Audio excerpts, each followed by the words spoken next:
Okay, guys, we have two different cases for you today. We're going to discuss them both. And by popular demand, our friend Rich is back from his little hiatus.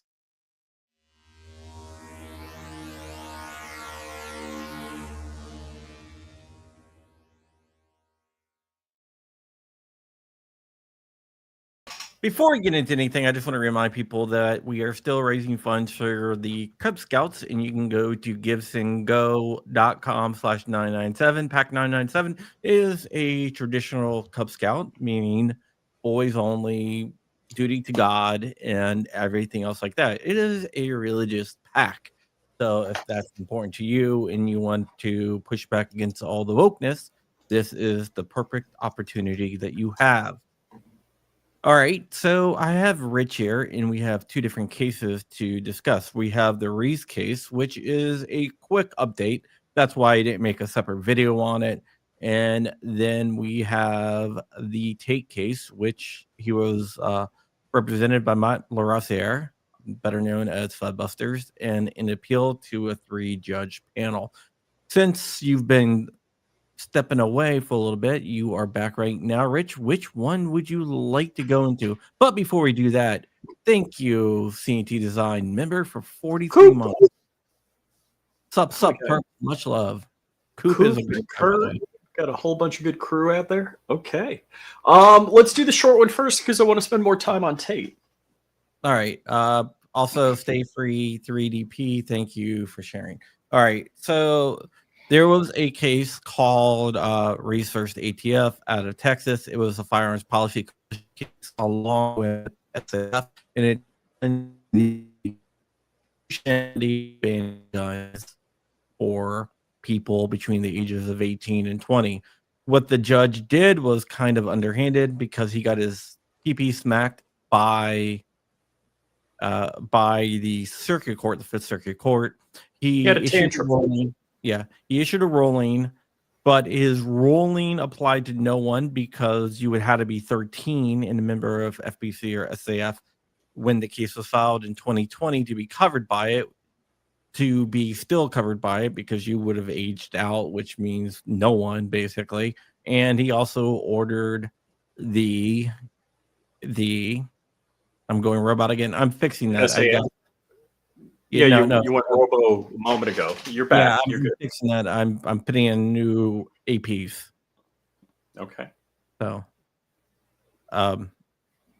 that's why it's acting up. It's a signal. The APs are getting fixed. I was worried. I thought it was me. No.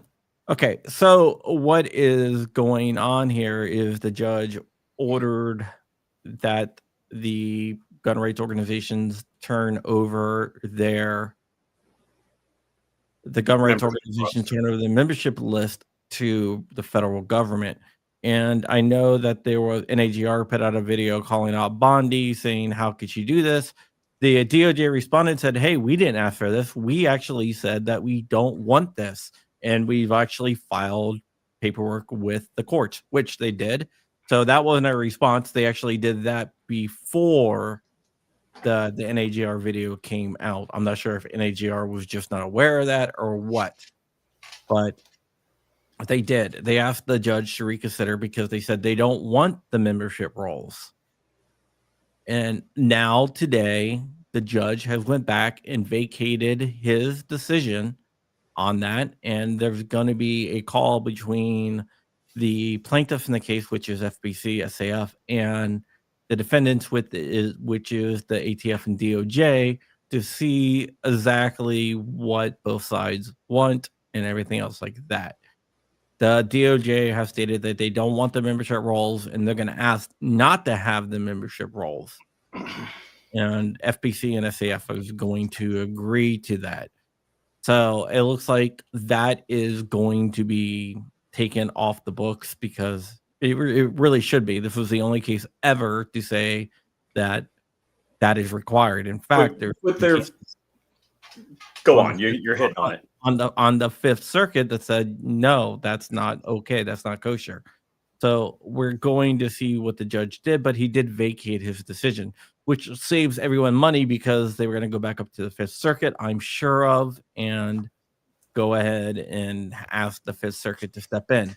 But right now, they don't. I have a lot to comment on this. All right, go ahead. Okay, so I was incredibly unhappy that I didn't get to be on the original video. Just timing was bad, and that's why I wasn't there. I would have liked to comment on this. So basically, this judge had a temper tantrum or, a sufficient amount of intoxicating something, and then came maybe to his senses, or after enough people told him, hey, man, you better walk that back. No, I think it's mostly because the DOJ said, hey, we don't want this. What the hell are you doing?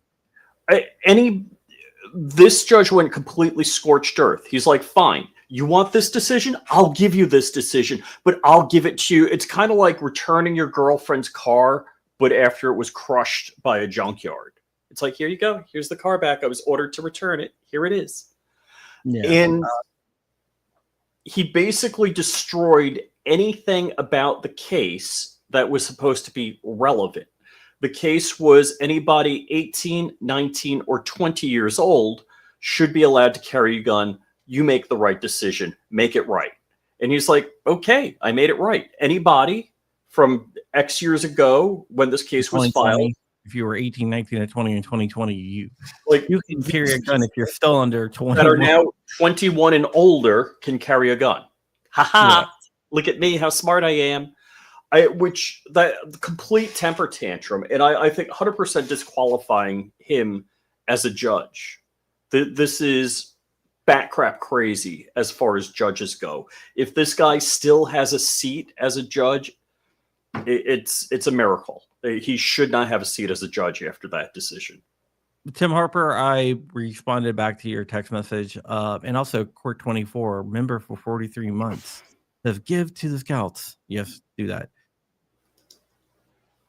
Yeah, so that's what's going to go on. They're going to have a conversation, and he's going to reissue it, most likely without the. Well, I'm 99.9% sure he's going to issue it without saying you have to give over the information to the government. So I don't know why he did membership here. So he did the 30 days to turn over the membership list. I'm surprised he didn't say 24 hours, 7 days, something like that. So he must have been sobering up when he wrote that portion. This guy is a complete jerk. I don't. And I have nothing nice to say about his skills or his temperament. And the other thing, so traditionally what has happened before is when GOA, SAF, whatever the gun rights organization is, gets a decision that favors their members only, they don't disclose the membership list, and it makes it apply to everybody because they can't figure out how to arrest somebody and not get caught up in it because they may be a GOA member, they may be an SAF member, like the pistol brace rule and those kinds of things. So it kind of, even though it wasn't applying to everyone, it basically did. Yeah. So, I mean, I think that's what the judge is trying to head off, but the DOJ did step in. I have not seen a response from NAGR on this yet because those. So what is that called? That's as applied versus as applied to facially. So as applied means to as applied to the people that are suing, basically. Right. So the people named in the suit. Correct. Okay. And facial means everybody, whole population. Yeah. Basic. Okay. For lack of a better term, you can think of it that way. There's some other differences, but for lack of a better term, facially means that the law itself, as applied to everyone, is unconstitutional. So the law itself is unconstitutional. Mm-hmm. Mm-hmm. As applied, it's unconstitutional as applied to the defendant, to the plaintiff. Gotcha. Think of it that way. And we have another case, and I'm going to kick it over to Rich on this one, and I'm going to let him run this one. Okay. Well, I got to give kudos to Ed, who tipped me off on this. I've been out of the loop a little bit, especially more so lately because I am going to Israel in a couple hours, 10:30 tonight. So my butt will be in the air heading to Israel to upgrade some F-35s. I always said that wrong. To go on a tour. Is that why they created peace because they knew you were coming over there? They It might as was a well big have deal. peace. Rich is It was coming. a big. Yeah. They heard about the upgrades I was going to be. I mean, they heard I was going on tour. Oh, on the other channel, Kurt24, member for 25 months. Thank you, Kurt. Thank you so much for the 32 and 25 months. So yeah, Ed hit me up with this information. I passed it over to Crumpy. So what's going on? If I read it correctly, and I hate reading on my phone legal decisions. So the only thing that has changed in Tate's case in the appeal is that it appears as though the one argument about his sentence running consecutive and not concurrent is double jeopardy. If I read that correctly, the other portions of the case, the appeal in the case, were not successful, which is Yeah, they didn't consider the other parts. Yeah. They only considered the jeopardy part. I truly believe. Now, first off, I think everybody should have a machine gun. Enjoy whatever you want. But operating within the laws of the country, I believe Tate is innocent. You know, with the legal constraints that the ATF puts on us, he was set up, he was framed, and he is innocent of anything they claim that he did wrong. And it really. It's not even entrapment. It actually was entrapment because they entrapped him into purchasing and selling a parts kit that was bandsaw cut, not torch cut. Like they did with Randy Rager. Kept on bugging him until he actually did it. So, yeah, this is a bad case. I'm so frustrated because somebody like Matt Hoover's in jail, somebody like Tate is in jail, when they were just conducting honest business, doing legal things. I don't see the ATF going to the streets of Chicago, arresting gangbangers and pulling Glock switches off the streets. We don't see those cases. Yeah, they might get shot. This is out of the Fourth Circuit. The reference Bianchi and saying that they didn't need to do a full two-way analysis on it. So they did no analysis at all. Wow.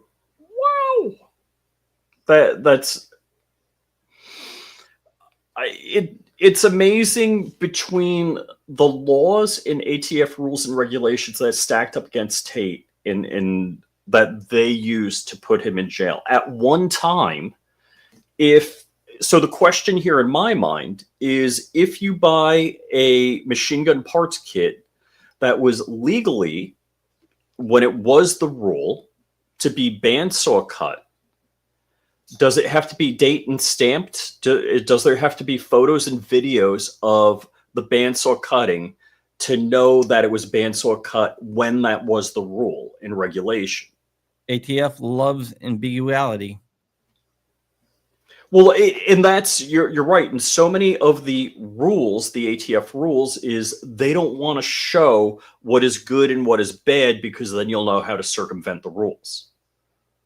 They're like, yeah, we're not telling. And it's like, that's not how laws work. And unfortunately, ATF really likes to use this holistic approach. You know it when you see it thing, which I think is absolutely ridiculous. Yeah, no, you know it when you see it is horrifically wrong and bad. I'm gonna have to drop for a second here.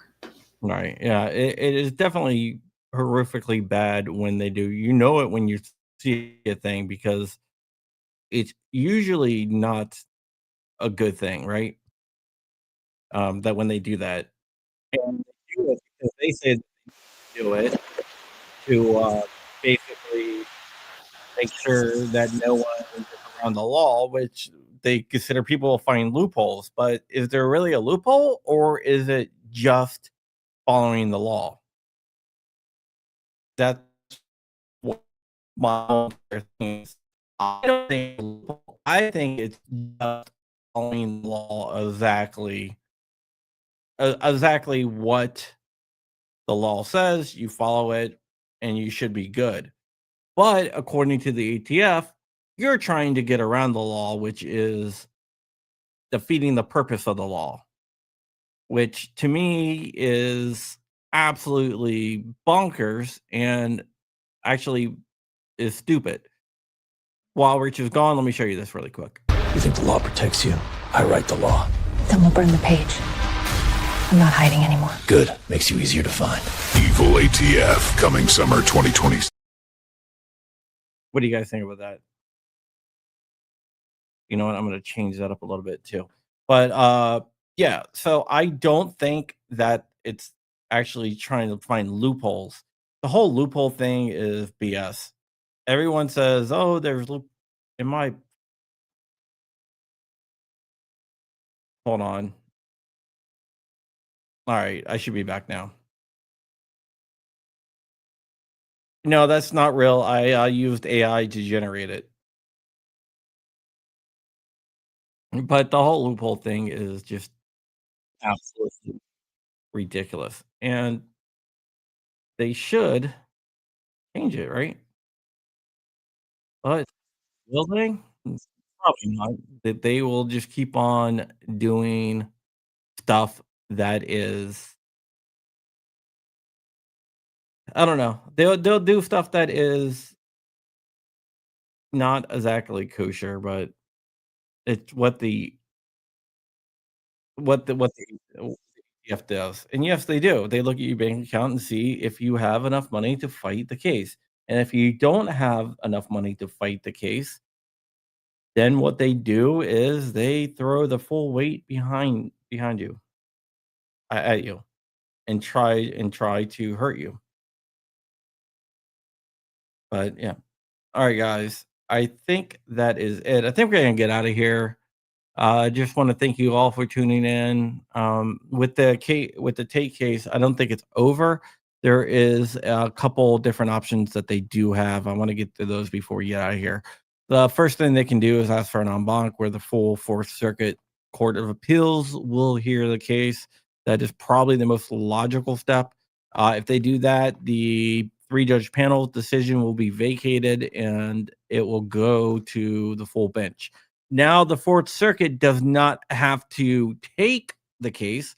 They can deny en banc, in which case it leaves only one option, and that is to file for a certiorari with the Supreme Court. And if they go to the Supreme Court, it might be a good thing for everyone because that decision will not only apply in the circuit, but it can change the law forever. All right, guys. And yep, that is want to let what Rossier is going to do. I'm sure we'll find out sooner than later. And yeah, okay. Oh, we got a question about Matt Hoover. Where is Matt Hoover?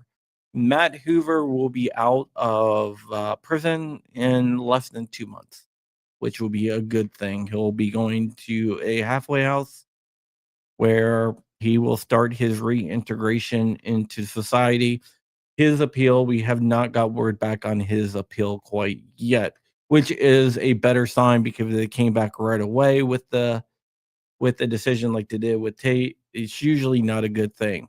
So them holding it up is a better sign than when I saw that this case, the decision came back already. Tate will have to be resentenced, and instead of running consecutively, his sentence will run concurrently, which will cut some time down. So it's not a complete loss, but whatever. All right, guys, that's it. We're gonna get out of here. Remember, you can go ahead and give to the Cub Scouts by going to givesendgo.com/997, givesendgo.com/997.